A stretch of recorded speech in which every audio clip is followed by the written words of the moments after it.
Вот купили котел, уехали далеко-далеко, начинают собирать дымоход, а вот с этим кольцом не могут, его нету. Но здесь одно есть слабое место, вот именно вот в этом месте идет подсос. Не вот это вот кольцо уплотнения китайское или российское, неважно.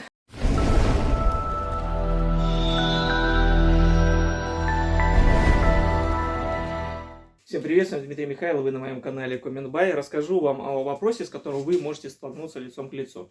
Это касается турбированных газовых котлов и коаксиальных дымоходов. К примеру, вы покупаете нестандартный комплект дымохода. Не родной, не то что нестандартный, а не родной комплект дымохода для турбированного газового котла. И выходите в стенку. Или как в нашем случае, мы устанавливали турбированный газовый котел и вышли в шахту. И когда пришли уже наладчики, уже начали запускать котел, то максимальную скорость, когда дает, получается свист.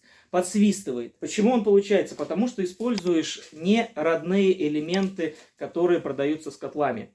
Вот это вот соединительная муфта, которая устанавливается на котел. Здесь уже обжимка идет. Обжимается это все через хомут. Вот этот обжимной хомут. Внизу ставится прокладка так называемая между котлом и элементом соединительным. В итоге, когда у нас получается, вот у нас котел, коаксиально, вот так он идет, неважно, что вы поставите колено 90 сразу. И когда вы вставляете, здесь есть отверстие для того, чтобы прикрутиться к котлу. Окей, но здесь одно есть слабое место, вот именно вот в этом месте идет подсос. Вот здесь обжимной хомут стягивает, но есть зазор, там миллиметры, которые позволяют воздуху попадать внутрь уже, вот через эту вот щель, внутрь котла. И за счет того, что турбина включается, происходит свист. Как с этим бороться? Сейчас мы вот эту поверхность обезжирим, положим сюда вот герметик, труба опустится немножко ниже. Потом вот этот элемент станет, резина кусок. И здесь мы также пройдем сверху герметиком. И все это подожмем и стянем. Тем самым мы ограничим доступ воздуха при любой скорости включения котла. Неважно, в каком режиме он будет работать, здесь подсоса воздуха не будет. Также я еще замечаю, когда нету плохие соединения и нету вот здесь силиконовых манжет, также может подсасывать вот в этих вот местах. Ну, слава богу, у нас вроде бы вопрос стал с этим элементом. Почему я не могу проверить? Приехал на объект, света нету, выключили. Но я знаю, что проблема возникает вот здесь, и мы их решаем. Поэтому, если вы покупаете котел, пришли в магазин газовых котлов, купите сразу оригинальный переход.